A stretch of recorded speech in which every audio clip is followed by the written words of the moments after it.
story of a very wealthy person in Kovna who made his living by renting out a merchant marine. And one day a telegram came to the Jewish council in Kovna that all of his boats had sunk in a terrible storm and they were not insured. And he was now the poorest man in Kovna. He was an elderly man, and somebody had to go tell him, which probably would bring about his demise.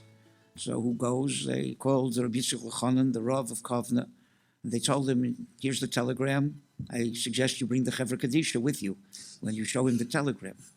Rabbi Bitachon went to his home, and he said, we're going to have a kenes in Kovna to be mechazik people's Emunah and Bitachon. And if I, the Rav, get up and say, Al tiftechu b'nedivim, the ikar is not to put your trust in people or in things or in money, but in the Rabbanu Shalom, they'll say he's the rabbi, he has to say that. But if you, the richest man in Kovna, get up and say that, then people will take heed. So we want you to be the guest speaker at this kenes, but we want you to believe what you're saying.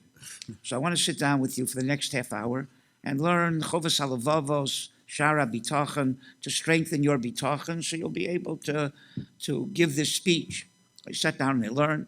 After half an hour, Bitachon turns to the Gvir and he says, how do you feel? How's your Bitachon? He said, great. So what if I would tell you that one of your boats sank? He said, one of my boats, I'm not insured. It'd be a terrible loss. But I think I would say Gamzul Tova. If the Rabban Shalom wants to take one of my boats, then he knows what he's doing, and Gamzul Tova. He said, great. What if I tell you all your boats sank? He said, all my boats. I'd be a debtor.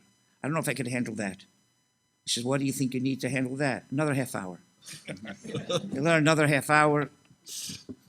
And he says, okay, what would you do now if I told you that all your boats sank?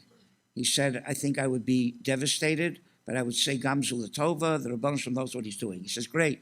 Takes out the telegram, hands it to him. Person reads it and faints dead away. They rush him to the hospital. For 3 days, he's hovering between life and death.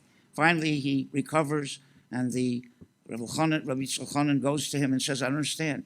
2 seconds before I gave you the telegram, you told me that if I told you if all your boats sank, you'd be able to handle it and say Gamzul Tova. So what happened? He said, yeah, I said that when I thought my boats were sailing, but my boats really sank. There's a difference between Emunah and Bitachon when your boats are sailing and when they actually sank. It's not a time to teach people Emunah and Bitachon when they have to deal with it in actuality. It's a time to teach them from first grade on how, chas v'shalom, when situations come up, that they have to deal with Emunah and Bitachon in very serious ways, that they're prepared for it in situations where it's only theoretical.